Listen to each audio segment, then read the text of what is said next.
Assalamu alaikum. My name is Sayyiba Babar. I am a consultant nutritionist and dietitian at इलाज मुआलजा platform.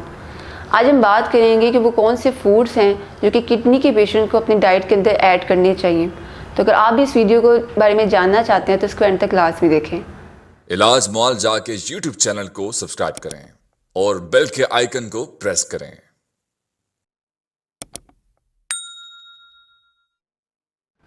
Kidney foods के बारे में अगर हम बात करें तो बहुत से पेशेंट जो कि किडनी डिजीज़ से ऑलरेडी सफ़र कर रहे हैं उनके लिए ये बहुत बड़ा इश्यू होता है कि कौन से ऐसे खाने हैं जो कि हमें अपनी डाइट के अंदर ऐड करने चाहिए। तो अगर इसके बारे में बात करूँ तो नेचुरली हमारे पास बहुत से ऐसे फूड सोर्सेज अवेलेबल हैं जो कि किडनी के पेशेंट के लिए बेस्ट चॉइस है। अगर वो इनको अपनी डाइट के अंदर ऐड करेंगे तो ना सिर्फ उस डिजीज़ से फाइट कर सकते हैं बल्कि जो उनकी एक रिक्वायरमेंट होती है बॉडी की न्यूट्रिशनल लिहाज से वो भी फुलफिल हो सकती है। क्योंकि किडनी की जब हम बात करते हैं वो बहुत एक आप कह लें कि मेजर ऑर्गन है हमारी बॉडी का। उसके अंदर हमारे फिल्ट्रेशन की प्रोसेस भी आ जाते हैं, हमारे जितने भी इंपॉर्टेंट एंजाइम्स हैं जिनकी सिक्रीशन जो है किडनी ने मेक श्योर करनी होती है वो भी किडनी से ही हो रही है। तो अगर समहाउ आपकी किडनी ही प्रॉपर तरीके से वर्क नहीं कर रही, फंक्शनलाइज नहीं है, तो डेफिनेटली आपकी बॉडी के अंदर इसके बहुत ही डिजास्टर इफेक्ट हो सकते हैं। तो इसलिए आपने अपना डाइट प्लान अगर आप बीइंग अ न्यूट्रिशनिस्ट जो फूड्स हम रिकमेंड करते हैं उनको आप ऐड करेंगे तो आप बहुत हद तक इस डिजीज़ से जो है जल्दी रिकवर करेंगे। तो सबसे पहले जो हम रिकमेंड करते हैं किडनी डिजीज़ में वो फूड्स होते हैं जो कि एंटी इन्फ्लेमेटरी प्रॉपर्टीज़ होती हैं जिनके अंदर। इसकी अगर मैं बात करूँ सोर्सेज की तो हमारे पास जो हमारा गार्लिक होता है, हमारी जो लीक्स होती है, मीन्स कि जो प्याज और थूम है ये बहुत ज़्यादा अच्छा सोर्स है क्योंकि इनके अंदर नेचुरली आप कह लें कि एंटी इन्फ्लेमेटरी प्रॉपर्टीज़ होती हैं जो कि आपकी बॉडी को प्रिवेंट करती हैं इन्फ्लेमेशन की प्रोसेस से।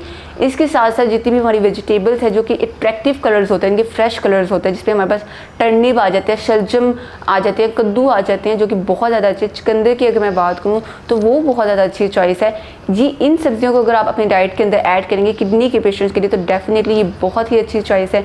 इसके अलावा ये भी लोगों का कंसर्न होता है जो किडनी के पेशेंट्स होते हैं कि भाई टमाटर जो हैं उनको जी हमने ऐड करना है या नहीं करना, क्योंकि हम रिकमेंड करते हैं कि वो किडनी डिजीज़ का बाइस बन सकते हैं। देखिए अगर तो आप नॉर्मल जो एक रिकमेंडेशन है डेली की, अगर आप 1 से 2 टमाटर के थ्रू जो अपनी जो भी आपकी रेसिपी वो बन रही है दैट इज़ फाइन, वो आपके लिए बिल्कुल भी नुकसानदेह नहीं है। लेकिन अगर आप ज़्यादा उसको लेंगे तो क्योंकि उनके अंदर ऑक्सीलेट्स होते हैं और ऑक्सीलेट्स जो है एक ऐसा आप कह लें कि न्यूट्रिएंट्स होते हैं जो कि हम किडनी के पेशेंट को टोटली जो है हमारी कोशिश होती है कि उसको वो ना ही दें। कभी दे भी रहे हैं तो क्योंकि नेचुरल बहुत से फूड्स हैं जिनके अंदर ये ऑलरेडी अवेलेबल हैं तो हम मिनिमाइज़ नहीं कर सकते। तो हमारा यही कोशिश होती है कि हम उसका जो रेशियो है वो बहुत कम रखें। तो जिन फूड चॉइसेस की मैंने बात की इनको अगर आप ऐड करें तो ये बहुत ज़्यादा अच्छी चॉइस है किडनी के पेशेंट्स के लिए।